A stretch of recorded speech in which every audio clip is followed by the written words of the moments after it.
Hey everybody, welcome to another training session. Yeah, as I have shown you in my access review of this medical study concerning the mortality rate in boxing, in pro boxing. And as I've said at the very end of the video, that it's about the neck strength that really helps you to prevent concussions and severe brain and head injuries. I therefore decided to do a neck session today, once again. So I don't do it on a regular basis, but I do it once in a while. And once I go back to boxing only, I will do it more frequently, okay? So today we're really going for heavy neck exercises. I'm using the harness to train my neck this time. And what we're going to do first is simply holds with a very heavy weight. And later on we are going to do some swings and some neck curls as well, okay? So, how do we start? We basically put the harness on. That's the most simple one you can get on the market. With quality. It's the one of Everlast. And what you do is you put the weight you want to have on the chain and lock everything in, okay? So obviously you have to position it after attaching the weight. So that can be a bit frustrating first, but it shouldn't be too difficult, okay? So now we have the 20 kg plate around my neck, and we're not going to do any swings whatsoever because it's very heavy weight. So therefore we simply try to hold it as long as possible. Then we put it down again, rest a bit, and do it again. Put it down again and put it back on again after a while. So we do 3 sets, so to speak, before we move over to the swings and the curls.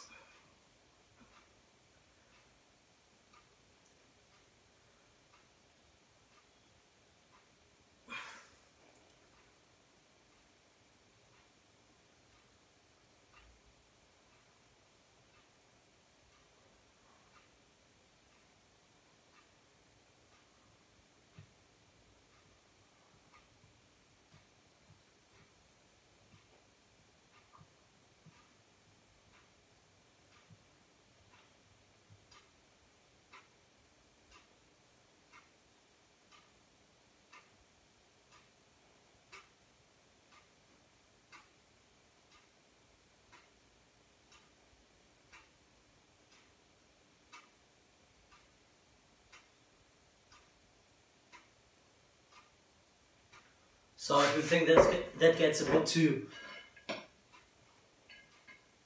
uninteresting, you can also do the holds like that, which is of course harder. So you always have to keep in mind that this version is harder.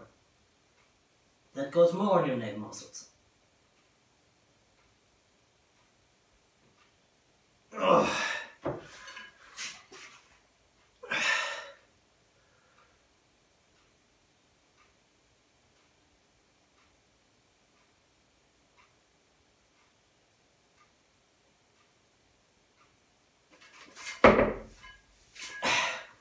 So, the first break.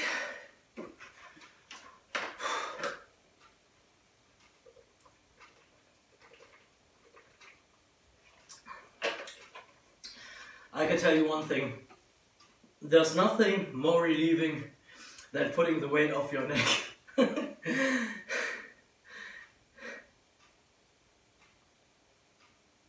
Because while you have it on, of course, you cannot really move. Right? Because you need to be stable, you don't want to injure yourself, and that's a ton of weight. And I told you I'm only 5'4", but I have the neck muscles, and not only because I do this exercise and other exercises, but simply because I was also born that way, okay?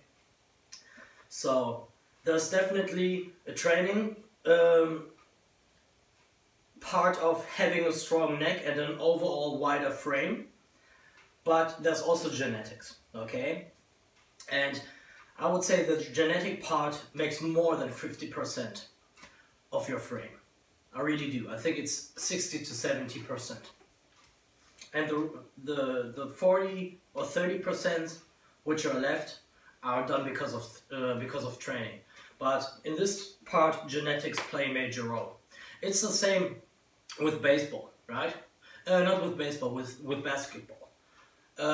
You can work on your frame, you can work on your stamina and on your leg strength and whatsoever, but you cannot really work on the height. The height is given genetically, right?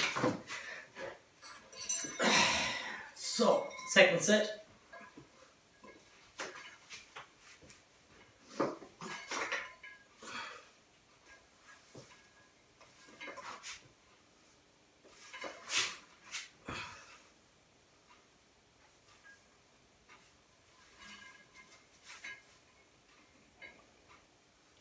You can also stabilize it like that.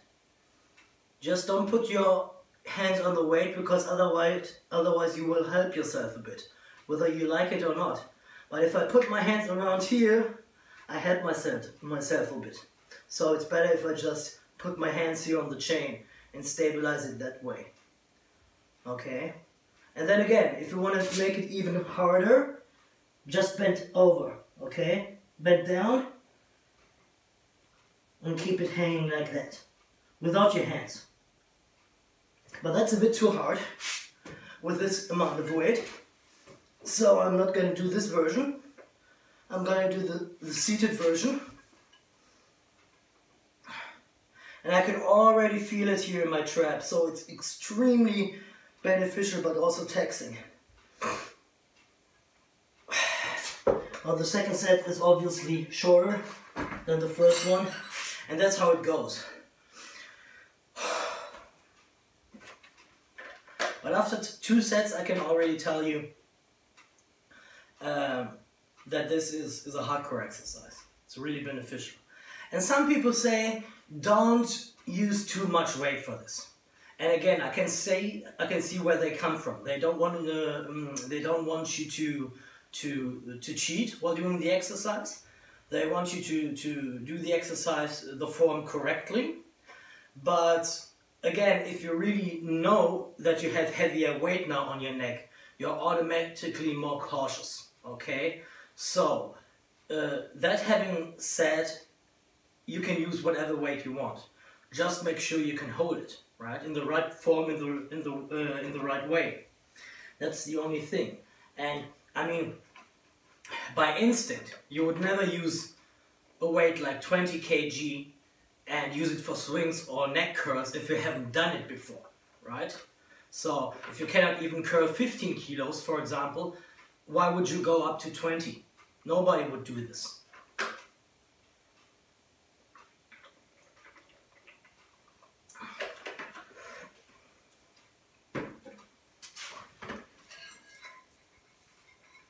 So here, the chain that came off. So there are better harnesses, of course, but I mean, if you want to have something with a decent price point, I think the Everlast version is okay. There are way better ones, but this is perfectly fine for starters.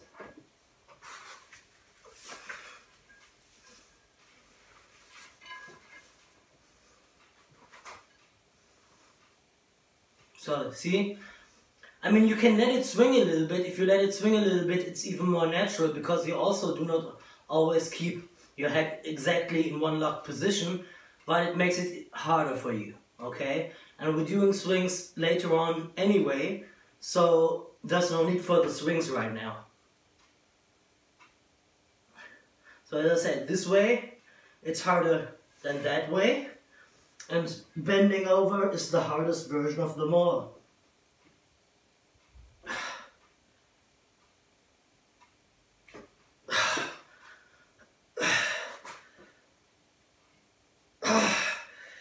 And if you cannot take it anymore, then please drop the weight.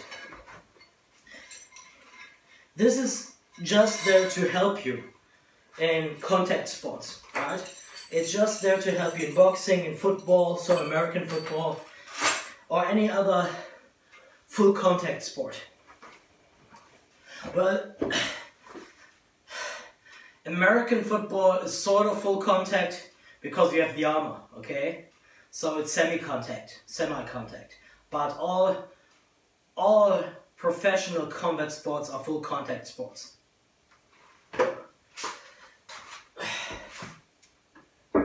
So, we put the 20 kg away, and where's the 10? Here. Here are the 10 kg. Where's the harness? Here it is. So this will obviously now feel way lighter, as it should be. And we're gonna go for curls first. And why do I say we do the curls first? Because they are more taxing, they are more difficult. They go harder on your neck. So,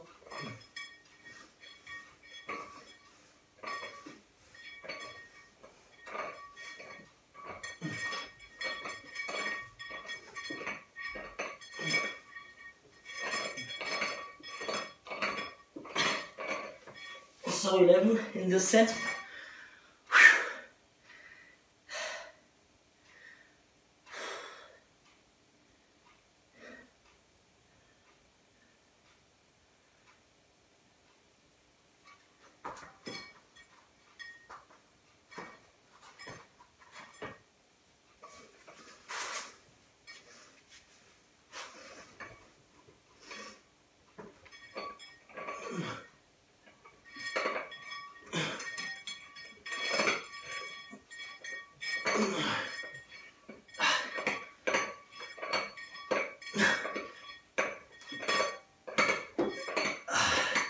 And 10.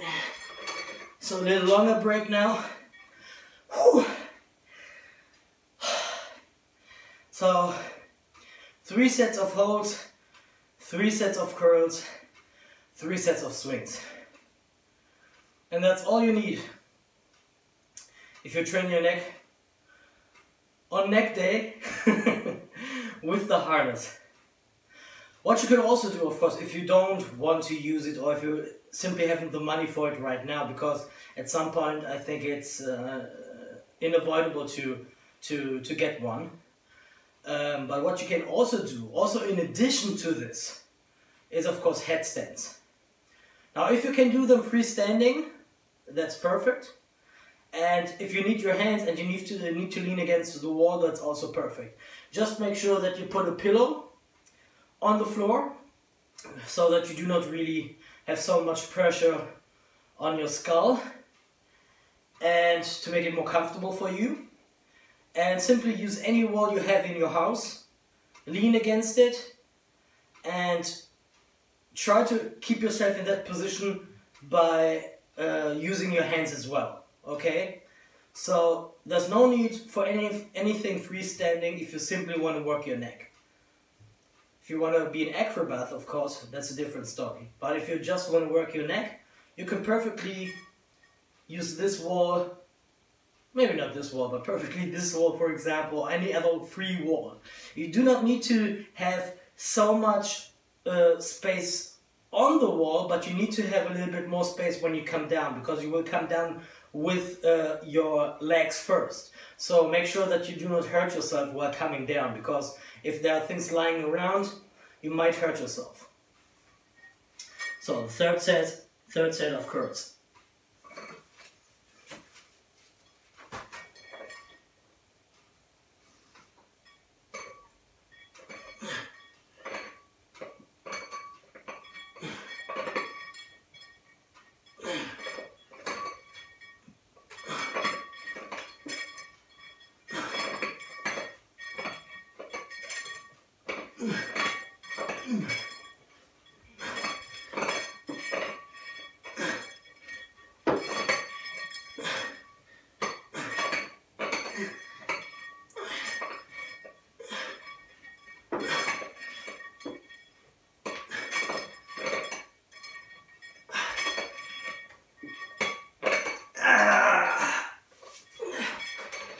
So, over 25. And by the way, The sound you hear is not my neck, it's not my spine, it's the chain, okay? So don't worry about me.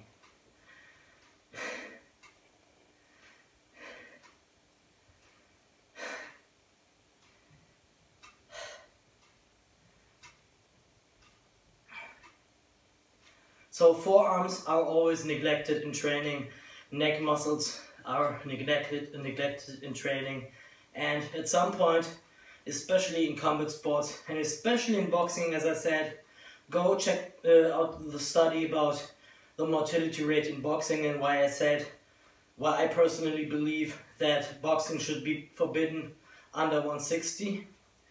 Go watch the video and then you know why it's so important to have a strong neck.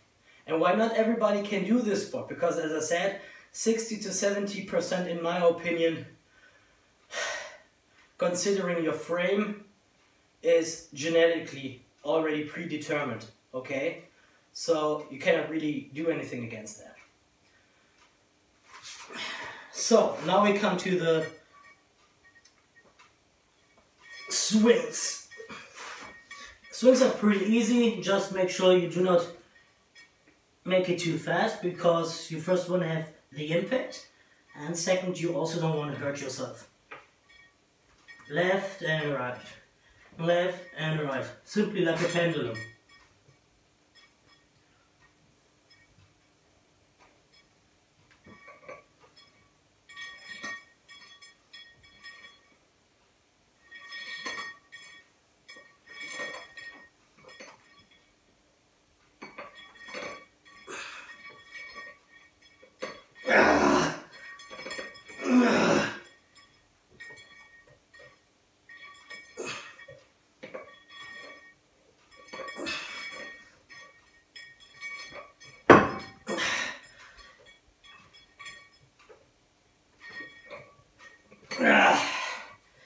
Okay, so that's the first one. Let me drink a bit.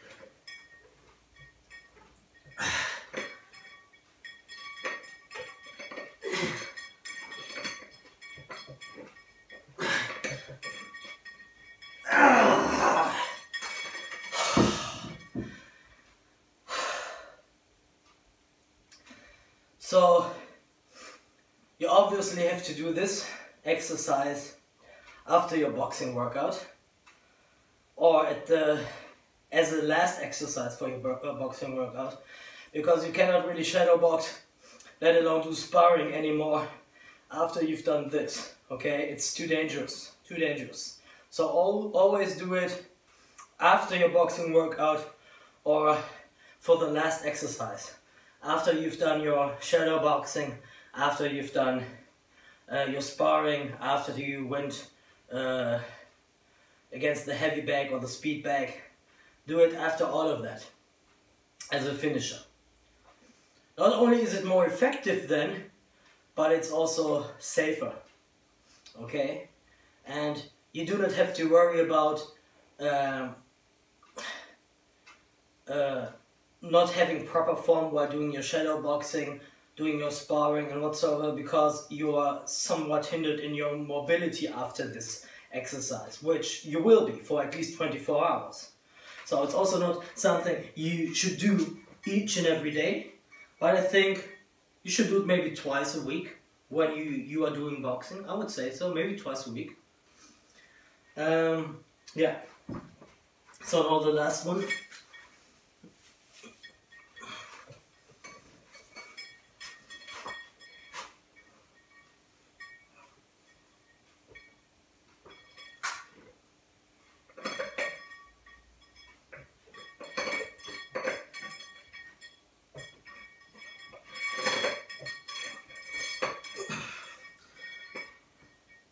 See, if I go too fast, it doesn't really benefit me anymore. So just make sure you go left and right, and that's it. Focus on it. Move your eyes with it. If you move your eyes with it, you will move your neck with it.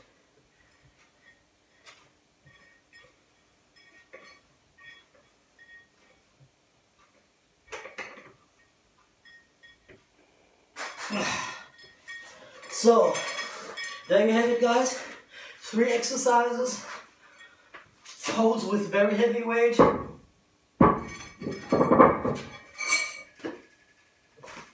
Neck curls with medium weight. And finally, swings